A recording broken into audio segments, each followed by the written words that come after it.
कि इस एक चीज का भोग लगाने मात्र से भगवान श्री हरि विष्णु प्रसन्न हो जाते हैं। एक समय की बात है, हिमालय के शांत और पवित्र पर्वतों पर भगवान शिव और माता पार्वती अपने निवास कैलाश पर्वत पर विराजमान थे।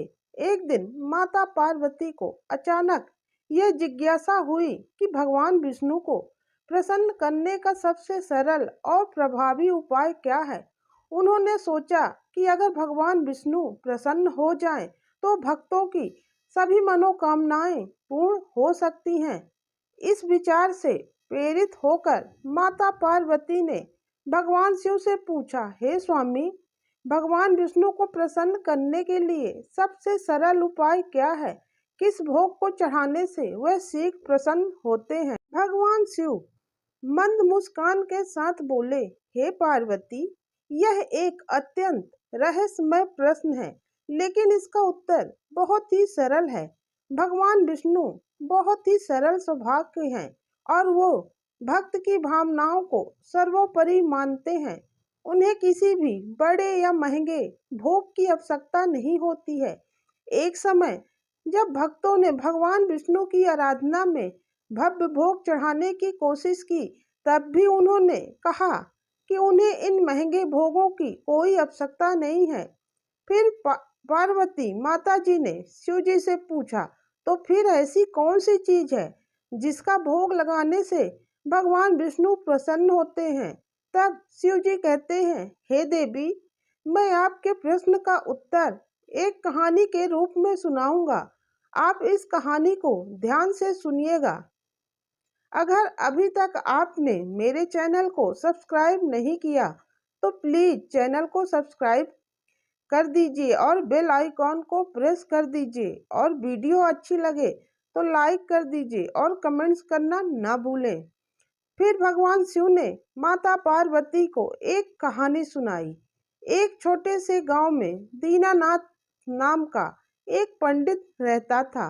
वह भगवान के सच्चे भक्त थे और पूरी निष्ठा के साथ पूजा पाठ और कथा वाचन का कार्य करते थे, लेकिन उनके भाग्य में दरिद्रता लिखी थी। उनकी आमदनी बहुत कम थी, जिससे उनका परिवार मुश्किल से गुजारा कर पाता था। दीनानाथ के परिवार में उनकी पत्नी सुशीला और उनके 2 बच्चे थे। उनका जीवन कठिनाइयों से भरा हुआ था और हर दिन नया संघर्ष लेकर आता था। दीनानाथ का दिन पूजा पाठ और कथाओं में ही बीतता था। वे जितना भी कमाते, उसमें से अधिकांश हिस्सा भगवान के भोग और मंदिर के दान में चला जाता। उनका मानना था कि भगवान की सेवा सबसे बड़ी सेवा है और उनकी भक्ति भी उनकी असली संपत्ति है।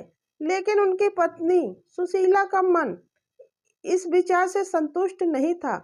उसे हमेशा इस बात का दुख रहता था कि उनके पास जीवन की मूलभूत सुविधाएं भी नहीं हैं।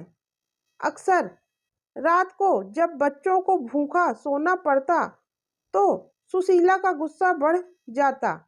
एक शाम जब दीनानाथ घर लौटे तो सुशीला ने क्रोधित होकर कहा, तुम्हारी ये पूजा पाठ और भक्ति हमारे परिवार का पेट नहीं भर रही है। हम हमेशा भूखे रहते हैं और तुम भगवान के नाम पर सब कुछ दान कर देते हो। तुम्हारी इस दरिद्रता ने हमारी जिंदगी को नर्क बना दिया है। दीनानाथ ने शांत स्वभाव से कहा, सुशीला, भगवान की भक्ति से बड़ा कुछ भी नहीं है। हमें धैर्य रखना चाहिए। भगवान हमारी कठिनाइयों को जरूर समझेंगे और एक दिन सब कुछ ठीक कर देंगे। लेकिन सुशीला का मन और दुखी हो गया। उसने अपने बच्चों की ओर देखा जो भूखे पेट सो रहे थे।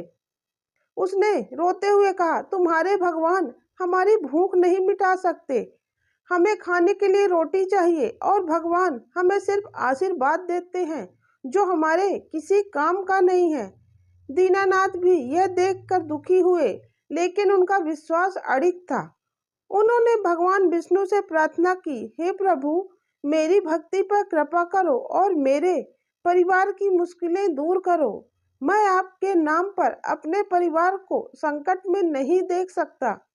दीनानाथ ने भगवान की मूर्ति के सामने बैठकर तुलसी के पत्ते और जल चढ़ाया। उन्होंने भगवान विष्णु के चरणों में अपनी सारी समस्याएं रख दी और कहा, हे भगवान, मेरी पत्नी सही कहती है। मैं अपनी भक्ति में इतना लीन हो गया कि अपने परिवार की आवश्यकताओं का ख्याल नहीं रख सका। कृपया हमारी मदद करें। उसी गांव के राज्य में एक राजा राज करता था जो धर्म और न्याय में गहरी आस्था रखता था। राजा को अपनी बेटी राजकुमारी की शिक्षा और संस्कारों की चिंता थी। उसे लगता था कि उसकी बेटी को भगवान और धर्म के मार्ग पर चलने के लिए मार्गदर्शक की आवश्यकता है।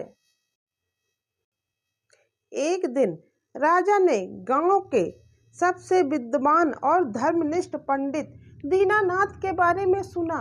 राजा को पता चला कि दीनानाथ भगवान विष्णु के परम भक्त हैं और उनके पास धर्म और ज्ञान का गहरा भंडार है।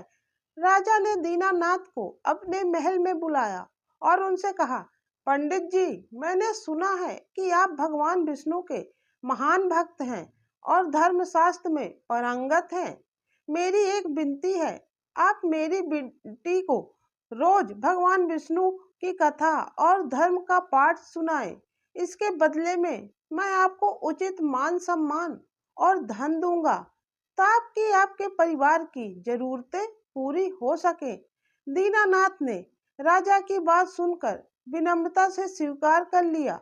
उन्होंने सोचा कि यह भगवान विष्णु की ही कृपा है जो उन्हें धर्म का प्रचार करने और अपने परिवार का भरण पोषण करने का यह सुनहरा अवसर मिला है। अगले ही दिन से दीनानाथ ने राजकुमारी को भगवान विष्णु की कथाएं सुनानी शुरू की। वे उसे विष्णु भगवान के गुणों, धर्म की महत्ता और भक्ति की शक्ति के बारे में बताते थे। राजकुमारी भी दीनानाथ की बातों से बहुत प्रभावित हुई और उसने भी भगवान विष्णु की पूजा और भक्ति में रुचि लेना शुरू कर दी। राजा दीनानाथ के काम से बहुत प्रसन्न हुए और उसने उनके लिए एक स्थायी वेतन और धन की व्यवस्था कर दी। धीरे धीरे दीनानाथ के घर की गरीबी समाप्त होने लगी। अब उनके घर में अन्न, वस्त्र और धन की कोई कमी नहीं रही। उनके बच्चे भी अच्छे विद्यालय में पढ़ने लगे और परिवार की स्थिति सुधरने लगी। दीनानाथ की पत्नी सुशीला भी अब खुश रहने लगी। उसके मन में कोई दुख या शिकायत नहीं रही। वह जान गई थी कि भगवान विष्णु की भक्ति और उनके आशीर्वाद से ही यह सुखद परिवर्तन आया है। दीनानाथ अपने अच्छे समय में भी भगवान विष्णु की पूजा करना नहीं भूले।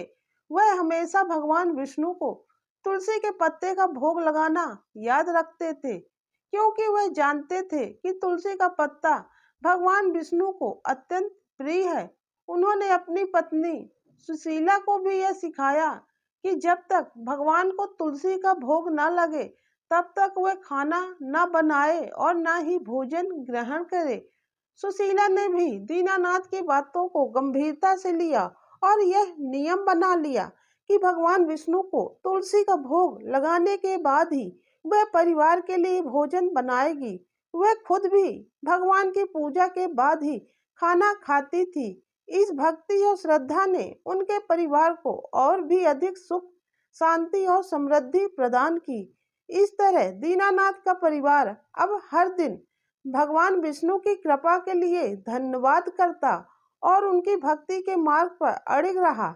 दीनानाथ ने राजा की बेटी को ज्ञान देकर न केवल राजा का आभार प्राप्त किया, बल्कि अपने जीवन की कठिनाइयों को भी भगवान की कृपा से दूर कर लिया। यह कहानी हमें सिखाती है कि सच्ची भक्ति और भगवान की कृपा से जीवन के सभी कष्टों को दूर किया जा सकता है और अगर हम भगवान की पूजा सच्चे मन और नियमों के साथ करते हैं तो हमारे जीवन में समृद्धि और शांति बनी रहती है। भगवान शिव जी के अनुसार भगवान विष्णु जी को तुलसी के पत्ते अत्यंत प्रिय होते हैं। यह माना जाता है कि अगर विष्णु जी को तुलसी के पत्ते चढ़ाए जाए तो इससे जीवन में सभी प्रकार की दरिद्रता और कठिनाइयां दूर हो सकती हैं। तुलसी का पत्ता विष्णु जी के लिए सबसे पवित्र और प्रिय प्रसाद माना जाता है और इसे चढ़ाने से भगवान विष्णु अत्यंत प्रसन्न होते हैं, जिससे भक्त को सुख, समृद्धि और धन धान्य की प्राप्ति होती है। तुलसी के पत्ते चढ़ाने के साथ साथ सच्चे मन और श्रद्धा से भगवान की आराधना करनी भी आवश्यक है, जिससे उनके आशीर्वाद से जीवन में सकारात्मक परिवर्तन आ सकता है। अंत में शिव जी माता पार्वती से कहते हैं, देवी, यह प्रश्न कहानी सुनने के बाद अब आपको प्रश्न का उत्तर मिल गया होगा कि श्री हरि विष्णु को तुलसी के पत्ते का भोग लगाने से वह प्रसन्न हो जाते हैं। माता पार्वती शिव जी की कहानी और उनके उत्तर से संतुष्ट होती हैं। यह कहानी आपको कैसी लगी, कमेंट्स करके जरूर बताएं।